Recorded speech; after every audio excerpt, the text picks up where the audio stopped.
சைத்தானும் ஜின்னும் ஒன்று. ஜின் என்பது நம்மை போல படைப்பினம். இந்த உலகத்தில் படைக்கப்பட்ட மனித படைப்பை போல ஜின்னும் ஒரு படைப்பினமாக இந்த உலகத்திலே இருக்கிறோம், இந்த மண்ணிலே வாழ்ந்து கொண்டு இருக்கிறோம். ஆனால் அவர்கள் வாழ்வது நமக்கு தெரியாது. நம்மோடு தான் அவர்களும் வாழ்ந்து கொண்டிருக்கிறார்கள், நம்மோடு தான் அவர்கள் திரிகிறார்கள், நம்மையும் அவர்கள் பார்த்து கொண்டிருக்கிறார்கள், நம்முடைய செயல்பாடுகளில் அவர்கள் ஊடுருவி இருக்கிறார்கள். ஆனால் நமக்கு தெரியாது. அவர்கள் நம்மை போலவே அன்றாடம் தூங்குகிறார்கள், விழிக்கிறார்கள், ஆடை அணிகிறார்கள், உணவு உண்கிறார்கள், வேலை வெட்டிக்கு தொழில் துறவு வியாபாரம் செய்கிறார்கள், மனைவி மக்களோடு வாழ்கிறார்கள், பிள்ளை பேர் எடுக்கிறார்கள், இனப்பெருக்கம் செய்கிறார்கள், கல்வி கற்கிறார்கள், ஆராய்ச்சி செல்கிறார்கள். நல்லவர்கள் இருக்கிறார்கள், கெட்டவர்கள் இருக்கிறார்கள், முஸ்லிம்கள் இருக்கிறார்கள், காஃபிர்கள் இருக்கிறார்கள். என்ன கிட்டத்தட்ட மனிதர்களை சொல்லுவதை போல அனைத்து விஷயத்தையும் சொல்றோம். மனித விஷயங்கள் அனைத்தும் இறைவன் ஜின்களுக்கும் கொடுத்திருக்கிறான். அதனாலதான் நம்மையும் ஜின்னையும் ஒரு சேர இறைவன் குறிப்பிடுகிறான். உங்கள் இரு சாராரும் என்னுடைய அத்தாட்சிகளை பொய்யாக்குவீர்களா என்று ஒரு தடவை அல்ல, பல தடவை குர்ஆன்ல கேள்வி கேட்கிறான், சவால் விடுக்கிறான். அந்த அளவிற்கு நம்மை போல இந்த உலகத்திலே நடமாடக்கூடியவர்களாக இருக்கிறாங்க. சூரா ஜின்னுல இறைவன் குறிப்பிடுகிறான், வ அன்னா மினல் முஸ்லிமூன வ மின்னல் காசிதூன அஃபா தத்தஹிதூன துர்ரியதஹு அவுலியா என்று இறைவன் குறிப்பிடுகிறான். எங்களில் இறை நம்பிக்கை உடையவர்களும் இருக்கிறார்கள், காஃபிர்களும் இருக்கிறார்கள் என்று ஜின்கள் அவர்களுக்குள்ளே பேசிக் கொள்வார்கள் என்பதனை இறைவன் குர்ஆன்ல சுட்டி காட்டுகிறான். சூரா ஜின்னுல 46வது அத்தியாயம் 29 முதல் 33 ஆகிய வசனங்கள்ல இறைவன் முஸ்லிமான ஜின்களை பற்றியும் காஃபிரான ஜின்களை பற்றியும் உள்ள விளக்கத்தை இறைவன் குறிப்பிடுகிறான். வஇத் சரஃப்னா இலைக நஃபரன் மினல் ஜின்ன யஸ்தமியூனல் குர்ஆன, குர்ஆனை செவிமடுக்க நீங்கள் குர்ஆன் ஓதக்கூடிய நேரத்தில் நீங்கள் ஓதக்கூடிய குர்ஆனை செவிமடுப்பதற்காக ஜின்களிலே சில பேரை உங்கள் பக்கம் நான் திருப்பி விட்டேன். ஃபலம்மா ஹதருஹு காலு அன்சிது, உங்கள் பக்கம் திருப்பி விட்டேனே, அவர்கள் அங்கு வந்து ஒருவருக்கு ஒருவர் சொல்லிக் கொள்கிறார்கள். எப்படி சொல்றாங்க?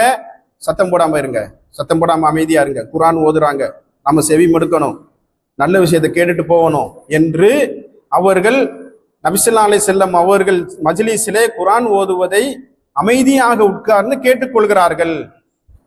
கேட்டுவிட்டு அவர்களுடைய கவுமுக்கு, அவர்கள் இருக்கக்கூடிய கூட்டத்தாருக்கு சென்று, இப்படியெல்லாம் நாங்கள் குர்ஆன் வசனத்தை கேள்விப்பட்டோம், எனவே நீங்களும் அதனை ஏற்றுக்கொள்ளுங்கள், எடுத்து வாழுங்கள், நீங்கள் இறைவனுடைய அன்பை பெறக்கூடியவர்களாக இருப்பீர்கள் என்று அவர்கள் தாவா செய்கிறார்கள். அதிலே அவர்கள் முஸ்லிம் ஆகிறார்கள் என்று இறைவன் குர்ஆன்ல குறிப்பிடுகிறான். இலா அல் ஹக்க வ இலா தரீகின் முஸ்தகீம், உண்மையான நேரான மார்க்கத்திற்கு வழிகாட்டுகிறது இந்த குர்ஆன் என்று அவர்களுக்குள்ளாகவே தாவா செய்து கொள்வதாக இறைவன் குறிப்பிடுகிறான். ஜின்களுடைய உணவு சாப்பிடுறாங்க, தூங்குறாங்கன்னு சொன்னோம்ல, அப்போ அவர்களுடைய உணவு என்னவாக இருக்கும் என்று சொன்னால், அவர்களுடைய மேல் மிச்சமான, அதாவது சாப்பாட்டிலே பிரியாணி சாப்பாடுன்னு சொல்லுவோம்ல, அந்த மாதிரி சாப்பாட்டிலே உயர்தரமான சாப்பாடு அவர்களுக்கு என்னவென்று சொன்னால், மனிதர்கள் சாப்பிடுறோம் இல்லையா, சாப்பிடும் பொழுது எவர் ஒருவர் இறைவனுடைய பெயரை சொல்லாமல், பிஸ்மில்லா என்று சொல்லாமல் உணவை தட்டிலிருந்து சாப்பிட்டு கொண்டிருக்கிறாரோ, அந்த உணவு தட்டில் ஜின்னும் உட்கார்ந்து சாப்பிடுகிறார். அதனாலதான் சாப்பிட்ட மாதிரியே இல்லப்பா, ருசியே இல்லை அப்படின்னு சொல்றாங்கல்ல. இது அத்தனையும் ஜின்னுடைய வேலை. எந்த உணவு தட்டிலே பிஸ்மில்லா என்று சொல்லி உணவை துவங்குகிறோமோ அந்த தட்டின் பக்கம் ஜின் வரமாட்டார், அவர் விரண்டு ஓடிடுவார். உணவுகளிலேயே ஜின்னுக்குரிய உணவுகளிலேயே உயர்தரமான உணவு அதுதான். மற்ற மற்ற உணவுகளும் இருக்கிறது. என்னது? மனிதர்கள் சாப்பிட்டு போட்ட இலையில் மிஞ்சிய சாப்பாடு. மனிதர்கள் பாத்திரத்திலிருந்து சாப்பாடு எடுப்பாங்க, சாப்பாடு பாத்திரத்தை மூடாமல் வைத்திருப்பாங்க. அதுல பாதி இருக்கும், காவாசி இருக்கும், அல்லது மிஞ்சி அங்கே சில உணவு துகள்கள் இருக்கும், அதை மூடாமல் இருக்கும். அது ஜின்னுடைய உணவு. அந்த இடத்திலே ஜின் உணவு சாப்பிடுவாங்க. மனிதர்கள் சாப்பிட்டு விட்டு தூர போடக்கூடிய எலும்புகள், நாம சாப்பிட்டுட்டு போறக்கூடிய கோழி எலும்பு, மாட்டு எலும்பு, ஆட்டு எலும்பு, ஒட்டக எலும்புன்னு சொல்லக்கூடிய எலும்புகள், அதிலே அவர்களுக்கு இறைவன் பரக்கத்து எப்படி உணவு வைத்திருக்கிறான் தெரியாது. அதிலே பரக்கத்தாக்கி கொடுக்கலாம், அல்லது அதுவே அவர்களுக்கு உணவாக இருக்கலாம், தெரியாது, அல்லாஹ் ஆலம். அது உணவு என்று நபி ஸல்லல்லாஹு அலைஹி வஸல்லம் அவர்கள் குறிப்பிடுறாங்க. அவர்களுக்கு வாகனங்கள் இருக்கிறது. நமக்கு வாகனங்கள் இருக்கு இல்லையா? ஆடு, மாடு, ஒட்டகம், இப்படியாக குதிரை, கார் ஓட்டுறோம், பிளைட் ஓட்டுறோம், ட்ரெயின் ஓட்டுறோம். இப்படியாக வாகனங்கள் அவங்களும் வைத்திருக்கிறாங்க. அவர்களும் உயிர் வாகனங்களை வைத்திருக்கிறாங்க, உயிர் அல்லாத வாகனங்களும் வைத்திருக்கிறாங்க. அவர்களுடைய உயிர் வாகனங்களுக்கு உணவு என்னவென்று சொன்னால், நம்முடைய பிராணிகள் போடக்கூடிய விட்டைகள், சாணங்கள் அவர்களுக்கு உணவாக இருக்கிறது. இதையெல்லாம் நாம கேட்கறதுனால நம்மளுடைய இபாதத்துக்கு என்ன பயன்? இடையில இதையும் சொல்ல வேண்டிய கடமை இருக்கிறது. ஜின்னு சாப்பிடுது, சாப்பிடல, நமக்கு என்ன பிரயோஜனம்? ஜின்னு வளர்க்கக்கூடிய பிராணி சாப்பிடுது, சாப்பிடல, நம்மளுக்கு என்ன பிரயோஜனம்? நம்ம ஏன் அதை தெரிஞ்சுக்கணும்? இதையெல்லாம் நம்முடைய வாழ்க்கையிலே நடைமுறைப்படுத்திக் கொள்ள வேண்டும். என்னது? சாப்பாடு பாத்திரத்தை மூடி வைக்கணும், இல்லைன்னா ஜின்னு சாப்பிடுவான். கக்கூசை மூடி வைக்கணும், எந்த நேரமும் கக்கூசை மூடி வைக்கணும். பிஸ்மில்லா என்று சொல்லி சாப்பிடுறதுக்கு நம்மளும் பழகணும், நம்மளுடைய சந்ததியினருக்கும் பழக்கி கொடுக்கணும்.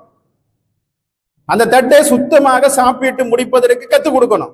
அதுல மிஞ்சி இருந்த சாப்பாடு யார் சாப்பிடுறா? ஜின்னு சாப்பிடுறான். அப்ப அது நமக்கு உடலுக்கு கேடு தருமா தராதா? நம்முடைய வாழ்க்கைக்கு கேடு தருமா தராதா? நம்முடைய சிந்தனைக்கு கேடு தருமா தராதா? இதையெல்லாம் நம்ம தெரிந்து கொள்ள வேண்டும். நம்முடைய வீட்டு பகுதிகளில நாய் விட்ட போடுது, பூனை விட்ட போடுது, கழுத விட்ட போடுது, நமக்கு என்ன அப்படின்னு இருக்கக்கூடாது. அந்த விட்டையை சாப்பிடுவதற்கு ஜின்னு வரும், ஜின்னுடைய வாகனம் வரும். ஜின்னுடைய வாகனம் வரும்னா ஜின்னும் வரும். இதையெல்லாம் நம்ம நம்பணுமா? இஸ்லாத்துல தேவையா? அதையும் நாம சொல்லணும். ஆலமுல் கைப், முத்தகீன்கள் ஆலமுல் கைபை நம்புவார்கள். ஏனென்றால் என்னுடைய படைப்பு உண்மை, ஜின் என்ற படைப்பு உண்மையாக்கப்பட்டிருக்கிறது. உண்மையாக நான் படைச்சிருக்கிறேன். நீங்க எப்படி நான் என்னுடைய படைப்பு என்று நீங்கள் நம்புகிறீர்களோ, அதே போல ஜின்னும் என்னுடைய படைப்பு, உங்களோடு வாழ்ந்து கொண்டிருக்கிறார்கள். அப்ப அவர்களுடைய தீங்கில் இருந்து, அவர்களுடைய தீண்டுதலில் இருந்து, அவர்களுடைய பாதிப்புகளில் இருந்து நீங்கள் உங்களையும் உங்களுடைய சந்ததியினரையும் பாதுகாத்துக் கொள்ள வேண்டும் என்று சொன்னால், இந்த விஷயத்தை எல்லாம் நாம தெரிஞ்சு வச்சுக்கணும். நாம தெரிஞ்சு வச்சுக்கிறது மட்டுமில்லை, நம்முடைய சந்ததியினருக்கும் அதை தெரிந்து கொடுக்க வேண்டும், படிப்பிச்சு கொடுக்கணும். நம்மை போலவே அவர்கள் வாழ்கிறார்கள், உண்ணுகிறார்கள், உடை அணிகிறார்கள், சாப்பிடுகிறார்கள், இனப்பெருக்கம் செய்கிறார்கள், மனைவி மக்கள் இருக்கிறார்கள், தொழில் தொடர்பு செய்கிறார்கள், வியாபாரம் செய்கிறார்கள், கல்வி கற்றுக்கொண்டு இருக்கிறார்கள், ஆராய்ச்சி செய்கிறார்கள், காபிர்கள் இருக்கிறார்கள், முஸ்லிம்கள் இருக்கிறார்கள். இதையெல்லாம் நம்ம தெரிந்து கொண்டால்தான் அவர்களுடைய தீண்டுதலிலிருந்து, அவர்களுடைய பாதிப்புகளிலிருந்து நம்மை பாதுகாத்துக் கொள்ள முடியும்.